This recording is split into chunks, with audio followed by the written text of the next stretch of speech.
여러분 안녕하십니까? 광주 MBC 뉴스데스크입니다. 김대중 전 대통령의 탄생 100년을 맞아 그의 일대기를 다룬 다큐멘터리 영화 길 위의 김대중이 개봉 첫 주말을 맞았습니다. 김대중 대통령과 남다른 인연이 있는 광주 관객들은 영화를 어떻게 봤을지 주현정 기자가 만나봤습니다.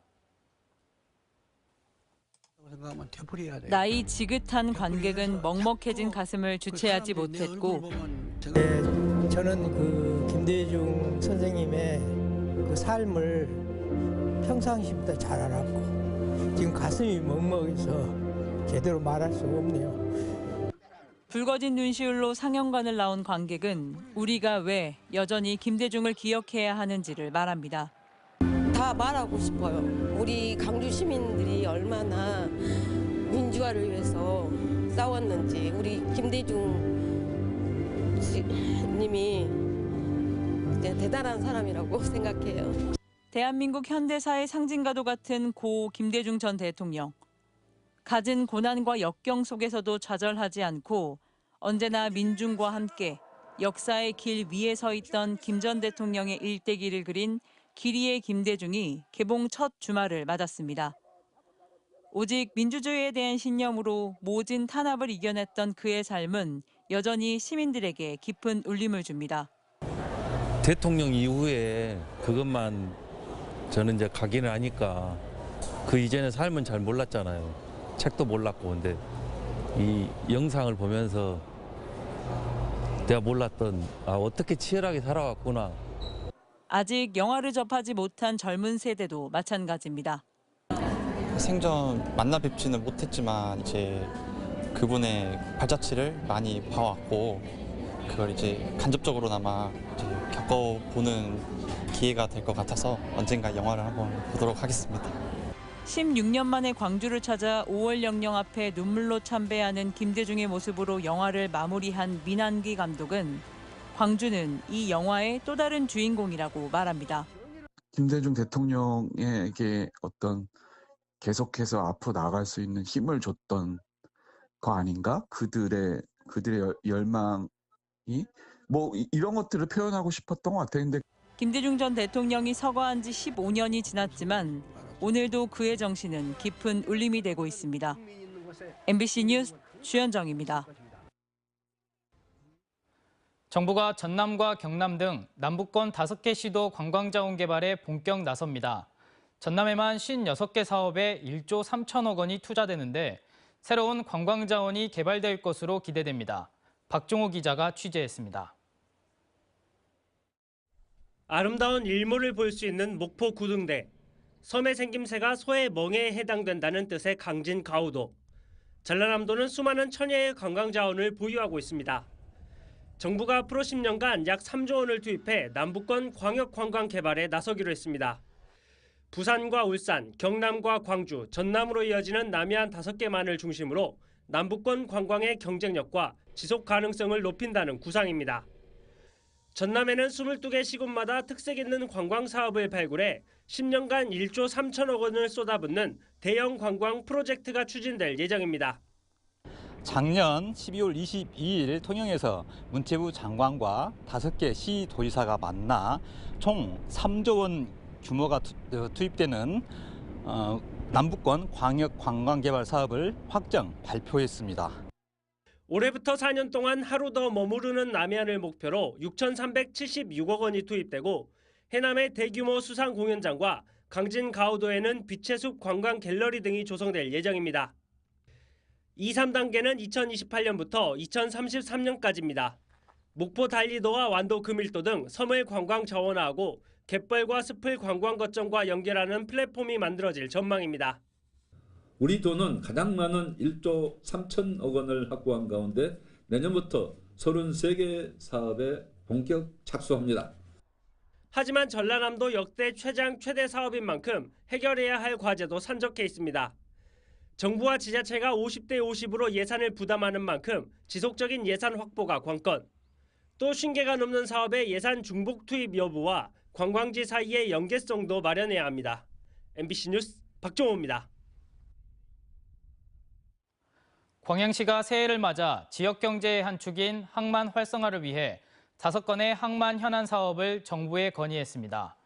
주요 골자는 광양항과 율촌 산단을 잇는 해저터널 건설과 서측 철송장의 이전 등인데 역시 국비 예산 확보가 관건입니다. 최우식 기자가 보도합니다. 광양시 지역경제의 양대축은 철강과 항만, 해외는 물론 국내에서도 치열한 항만 경쟁력을 확보하기 위해 광양시가 꼽은 현안 사업은 5건, 광양항 율촌산단 연결도로 개설과 신항만 건설 예정지역 일부 해제, 항만 자동화 테스트베드 구축 예산 지원, 광양 항만 연수원 건립, 마지막으로 서측 철송장 이전 등입니다. 광양항의 활성화를 위해 반드시 필요하고 시급한 사업들입니다. 부산이라든지 인천, 평택 그리고 우리 광양항 서로 이제 경쟁 관계에 있습니다. 그래서 이제 시설이라든지 또 소위 요새 스마트 항만을 추구를 하기 때문에 스마트 항만으로 나아가기 위한 그 기반이 되는 사업들이기 때문에 율촌 산단까지 16km 거리를 3.8km로 단축하는 해저 터널과 접속도로 개설은 국비 3,118억 원이 투입되는데 현재 해수부에서 사전 타당성 용역을 진행하고 있습니다. 아직까지 미개발 상태인 신항만 건설 예정 지역도 올 연말로 예정된 변경구시에 맞춰 광양시의 마린베이 조성 사업을 위해 해제해달라고 건의했습니다. 총 사업비 7,300억 원이 투입되는 항만 자동화 테스트베드 구축 사업도 내년에 590억 원의 국비 지원이 차질 없이 이루어져야 합니다. 또 자동화 부두 구축에 대비해 현재의 서측 철송장을 3단계 3차 부두 쪽으로 이전하는데 968억 원의 예산이 소요될 예정입니다. 광양시는 이 같은 현안 사업들을 신임 강도영 해수부 장관에게 건의했고 해수부의 추진 방침과도 방향이 같아 긍정적인 결과를 기대하고 있지만 여전히 막대한 국비 확보가 관건입니다.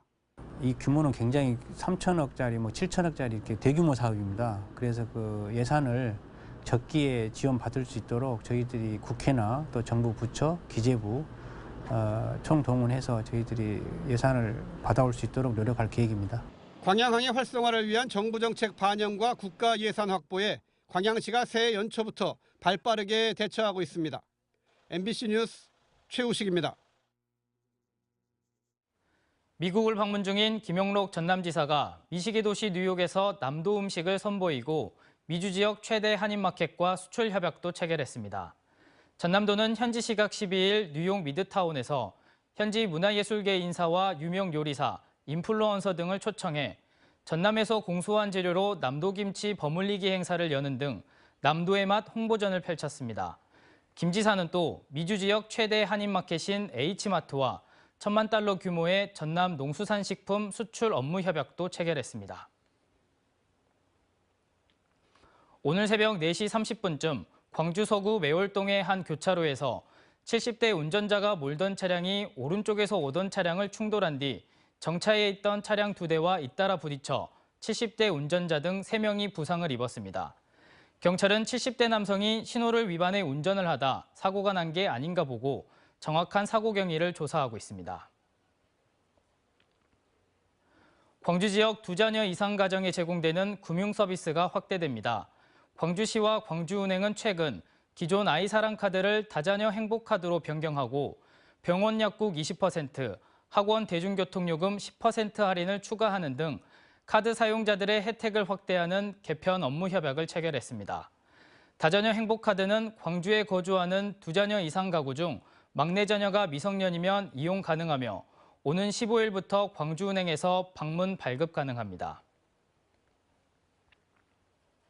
올해 초등학교 신입생 예비 소집이 마무리된 가운데 전남 지역에서 11명이 예비 소집에 불참해 교육당국과 경찰이 소재 파악에 나섰습니다. 전남교육청은 지난달부터 지난 5일까지 진행된 초등학교 예비 소집에 대상자 12,510명 중 1,445명이 응하지 않았고 이 가운데 11명의 소재가 불분명하다고 밝혔습니다. 도교육청은 경찰에 수사를 의뢰하고 불참 학생들의 소재를 파악하는 한편 가족과 연락됐더라도 본인 확인이 될 때까지 모든 가능성을 열어두고 조사하겠다고 설명했습니다. 광주 순환도로 투자가 두암타운 밤실마을 인근 제2순환도로 장원 방음터널의 연장 설치를 위해 오는 15일 0시부터 10분 동안 양방향 통행을 통제한다고 밝혔습니다. 광주 순환도로 투자는 소음 민원이 계속적으로 제기됨에 따라 기존 방음터널의 40m가량을 중축하는 공사를 진행한다며 도로 이용자들은 안전에 유의해 줄 것을 당부했습니다. 장애인 시설에서 자립해 생활하다 무용고로 사망한 고 정현현 씨의 장례가 광주 지역 장애단체의 도움으로 치러졌습니다. 광주시 장애인 종합지원센터는 지난 10일 새벽 자택에서 숨진 중증 뇌병변 장애인 54살 정현현 씨의 장례위원회를 발족하고 3일 동안 장례를 치렀습니다. 언제 어디서나 내 손 안의 뉴스. 광주 MBC 뉴스 유튜브 구독으로 함께하세요.